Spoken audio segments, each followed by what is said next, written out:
Hey everyone, I sent an email out or a vlog earlier and I was talking about sort of a precursor of what I was going to talk about in longer format. So what I'm talking about today is the new CDD rule. We're hyper-focused on the new CDD rule. And what I want to cover today, because we have built an implementation roadmap. I've been speaking to BSA officers, chief risk officers, COO, CFO, CEO, board of directors, and I've been out with a message. And many CFOs, it's not on their radar yet. Many CEOs also not on their radar. Bank Secrecy Act officers, they own this. They're living it and breathing. However, they have got a problem. Their problem is they are very concerned about this concept of how do I even come up with an implementation plan. So we developed an implementation plan. We call it a roadmap. It is a one-page, and I will send the link. It's complimentary, so please download. I will send the link to you. It's a one-page, and it lists out everything that you need to do to have an implementation plan in place. So what I'm going to do is I'm going to go through a series, and the first part of the series is the first item that we say that you need to address within policy. So we take down the new CDD rule, and we've got a date that needs to be implemented by. We broke that down into three different components: policy, procedure, and then process. And then from that, we have on the roadmap, we have specific things that you need to do to accomplish, to drive that policy, procedure, or process. So within that, in that concept, the first item is policy scope. So what do I mean by policy scope? Well, all policy scope is, think of it as a conversation that you're going to have with your executive team and your board of directors. And the conversation is about what all is this going to cover? Why are we having to do this? And a simple, short way for you to engage with them and tell them, here's why and here's what we're doing. You can say, you can think of this, you can think of the new CDD rule as extra work, because essentially that is what it is. It's extra work. Now, once that extra work concept comes in, you probably get why, and we could go down the path of explaining the need to capture additional information on beneficial owners. You may get another why, which will say the reason we need to capture additional information on beneficial owners is that there's a new rule that has come out, and effective May 11th, 2018, we have to gather this information on customers of 25% or more, and we also have to get the information for those that have a controlling interest. So that's sort of laying context around why you need to be doing this activity. Now, where does the extra work come in? Well, the good news is you define the extra work.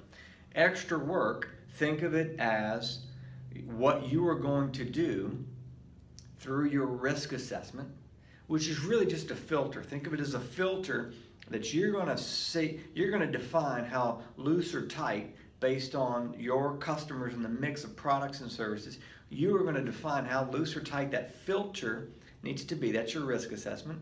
And based on that filter, you determine what extra work needs to be gathered based on those customers that you have deemed as high risk.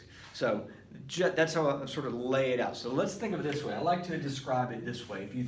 If you look at KYC in sort of a big circle, and everyone knows, of course, KYC is Know Your Customer. Within this circle, there's three things that make up KYC. The first is CIP. The second is CDD. The third, of course, is EDD. Now,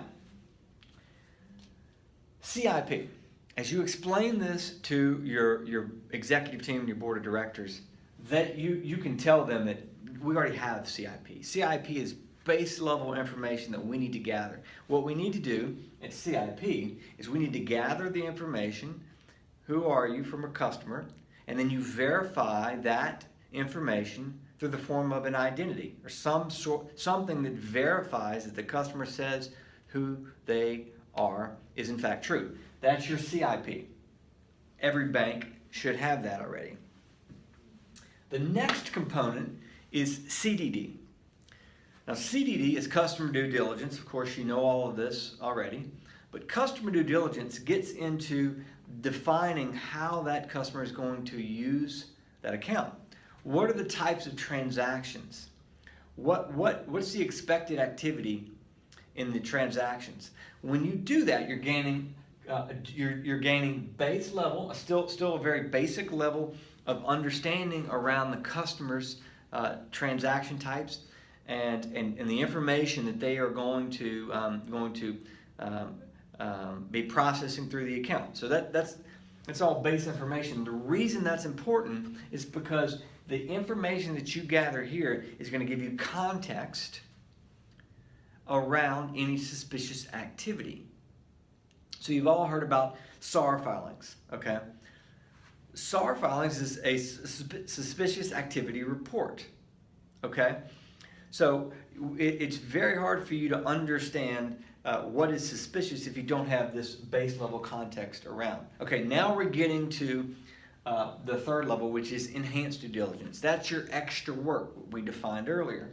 Now, your extra work comes through this information where you say, okay, beyond the base information, beyond the first level of customer due diligence, through this process, what are the questions and answers that we are going to get, that we're going to gather, that are going to help us understand the customer to a level that says we need to conduct extra work to verify that this customer is somebody that we want to bank, given the nature of their business and their business activity.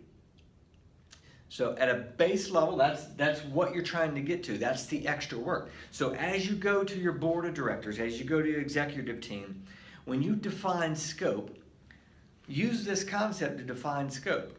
We have to look at our customer types. We don't have to do extra work on all customers, but we do have to do extra work on those customers that we deem as high risk, that we deem necessary to gain additional work. Now, when you're talking to the board and the executive team, they're probably going to say, well, what additional work do we have to gather? The information you have to gather is, I mentioned earlier, a beneficial owner, but you also have to gather information that you've decided, you've made the business decision, you made an executive team at a board level that you've decided mitigates the risk that you've identified. So that is the definition of scope. That's policy scope as it relates, as we define it in our CDD Implementation Road Map. Thanks for watching this. Hopefully it's helpful. Again, email me, crome@AutoAML, or Nick Guest, nguest@AutoAML. Email me. If you want a copy of the implementation roadmap, I'm happy to provide that to you. If you would like me to come and speak to your executive team or your board, I'm happy to do that as well. Just let me know. I would absolutely be pleased to do it. Just contact me about that same email address. I appreciate it. Look for the next step in the implementation roadmap. I'll be following up next week with that information. Thanks for watching.